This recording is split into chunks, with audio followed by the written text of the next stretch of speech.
नमस्कार, मैं हूं विवेक प्रकाश और आप देख रहे हैं द रफ कट। सुबह से आपने अखबार पढ़ा होगा, टेलीविजन चैनल देखा होगा और हर जगह आज की जो सबसे बड़ी सुर्खियां हैं, सबसे बड़ी जो आज की जो खबर है वो सिर्फ और सिर्फ राजस्थान की राजनीति पर टिकी हुई है। ये माना जाने लगा है कि सचिन पायलट ने एक तरीके से बगावत कर दी है। सचिन पायलट बहुत जल्द पार्टी छोड़ने वाले हैं। सचिन पायलट को या तो पार्टी से निकाला जा सकता है। अशोक गहलोत और सचिन पायलट के बीच में, यानी राजस्थान के मुख्यमंत्री और उप मुख्यमंत्री के बीच में टसल इतनी बढ़ गई है जो कि एक टूट के कगार पर ही पार्टी को लेकर के आएगी। तो क्या इसमें बीजेपी का खेल है? क्या सिंधिया वाला फॉर्मूला बीजेपी ने सचिन पायलट को ही पायलट पर भी अपनाया है? क्या ये बीजेपी का पायलट प्रोजेक्ट है? ये इस तरीके की हेडलाइन, इस तरीके की खबरें आपको टीवी में, न्यूज़पेपर में हर जगह मिल रही होंगी। लेकिन जैसा कि हमने आपसे पहले भी वादा कर रखा है कि द रफ कट के माध्यम से हम आपको वो कहानी बताएंगे जो इस खबर के पीछे की है। अंदरूनी हकीकत क्या है? आखिर पायलट और अशोक गहलोत यानी मुख्यमंत्री और उप मुख्यमंत्री, राजस्थान कांग्रेस के दो बड़े चेहरे अगर आज टसल में हैं, बगावत पे उतर आए हैं, एक दूसरे के खिलाफ कार्रवाई करने की बातें, खबरें आ रही हैं मीडिया में, तो उसके पीछे की वजह क्या है? ये कहानी शुरू कब से होती है? इसका ब्लूप्रिंट तैयार कैसे हुआ? तो आपको बताते हैं। दरअसल लगभग 5 साल पहले की बात है जब अशोक गहलोत चुनाव हार चुके थे राजस्थान में। पार्टी एक तरीके से धाराशायी हो चुकी थी। राजस्थान में कांग्रेस का वजूद जो है, ऐसा लग रहा था कि खत्म हो गया है।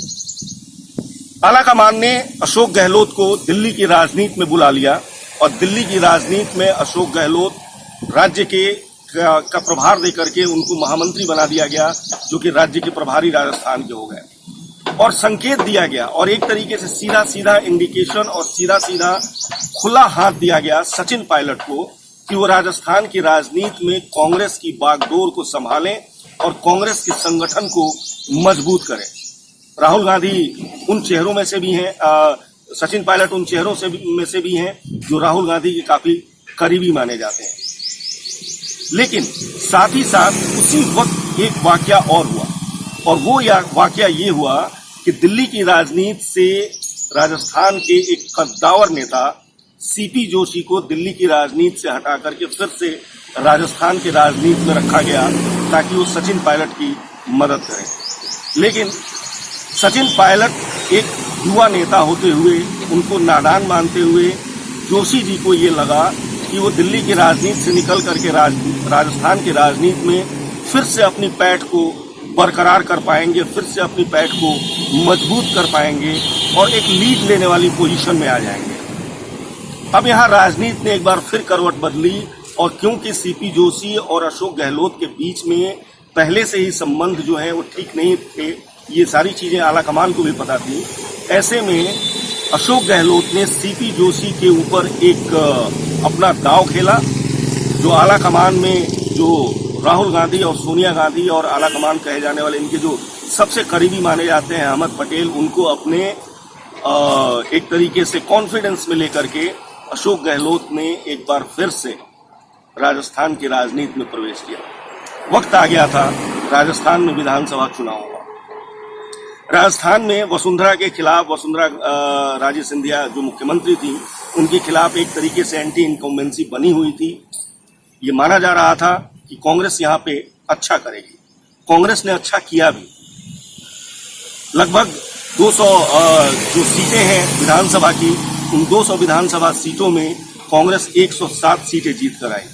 बावजूद इसके आपको याद होगा कि मुख्यमंत्री कौन बनेगा, इसको लेकर के पेच इतना फंसा था कि बहुमत में आने के बाद भी कांग्रेस अपना मुख्यमंत्री तय नहीं कर पा रही थी और सरकार बनाने में राजस्थान में कांग्रेस को 15 से 20 दिन लग गए।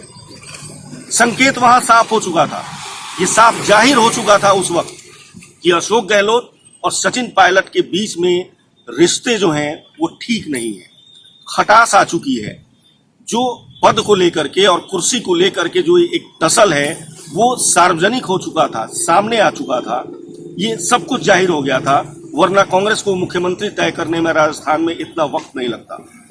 खैर, पहले टिकटों के बंटवारे में सचिन पायलट और अशोक गहलोत गुट के बीच में खींचतान, उसके बाद मुख्यमंत्री पद को लेकर के खींचतान, उसके बाद मंत्री पद को लेकर के खींचतान, बीच में जाट जो कि एक तरीके से अलग हो चुके थे अशोक गहलोत से और जिसकी वजह से उनको हार का सामना करना पड़ा था, उन जाटों का सचिन पायलट के साथ आ जाना, सचिन पायलट को उनको साथ लेकर के अपने को एक मजबूत स्थिति में दिखाना, एक दबाव बनाना, इन सब के बावजूद ये सारा सिलसिला एक एक कर कई संकेत देता गया। कहते हैं ना, अपराध के पीछे कई बार दस्तक मिलती है, तो राजनीति में भी इस तरीके के संकेत और दस्तक कई बार मिले कांग्रेस को, लेकिन शायद आला कमान इस बात को नहीं समझ पाया, या शायद मुख्यमंत्री अशोक गहलोत इस चीज को हल्के में ले रहे थे। अब एक दूसरा मोड़ आया जब सिंधिया ने कांग्रेस का दामन छोड़ करके और बीजेपी का दामन पकड़ा। बीजेपी ने जिस तरीके से मध्य प्रदेश में सिंधिया को अपने साथ लेकर के और उसके बाद वहां की सरकार गिराई और बीजेपी ने अपनी वहां सरकार बनाई, उससे पायलट गुट को और पायलट के साथ रहने वाले जो विधायक हैं उनको ये लगने लगा, यहाँ तक कि पायलट को ये लगने लगा कि अगर कभी वो दबाव की स्थिति बनाते हैं तो बीजेपी शायद एक सम्मानजनक तरीके से सचिन पायलट को अपनी पार्टी में एंट्री देगी। यही सोच के शायद इस वक्त का भी जो ये दबाव है ये भी पायलट के द्वारा बनाया गया। लेकिन अशोक गहलोत ने एक नया खेल खेला। आज पार्टी की बैठक बुलाई गई, सारे विधायकों की बैठक मुख्यमंत्री निवास पर बुलाई गई, लगभग 60 विधायक वहां पहुंचे थे। ये माना जा रहा था, सुबह से टीवी चैनलों में आपने देखा होगा कि सचिन पायलट अगर नहीं पहुंचे या उनके जो विधायक नहीं पहुंचते हैं उनके खिलाफ सख्त से सख्त कार्रवाई की अनुशंसा हो सकती है, 1 घंटे में ये फैसला आ जाएगा। हम भी इस बात का इंतजार कर रहे थे और इस बात का लगभग 1 घंटे और इंतजार करने के बाद, यानी 11 बजे की मीटिंग के बाद लगभग 1-1.5 घंटे इंतजार के बाद मैं ये वीडियो बना रहा हूं ताकि आपको ये बता सकूं और दावे के साथ बता सकूं, जो मेरे सूत्र बता रहे हैं, जो मेरे पास अंदर की वहां की जानकारी है कि सचिन पायलट के खिलाफ फिलहाल कोई कार्रवाई नहीं होने जा रही है। सचिन पायलट का अशोक गहलोत की टीम और अशोक गहलोत एक तरीके से इंतजार कर रहे हैं कि सचिन पायलट खुद पार्टी छोड़ें, और अगर कार्रवाई होती भी है तो वो कार्रवाई महज पार्टी अध्यक्ष पद से सचिन पायलट के इस्तीफा मांगने के अलावे कुछ और नहीं हो पाएगी। सचिन पायलट के साथ ये दावा है कि लगभग 24 से 30 विधायक हैं। उधर बीजेपी एक कोशिश में लगी हुई है और बीजेपी एक तरीके से सीधे सीधे सचिन पायलट को सपोर्ट नहीं कर रही है और ना ही बीजेपी सचिन पायलट को अपनी पार्टी में लाने की बात कर रही है।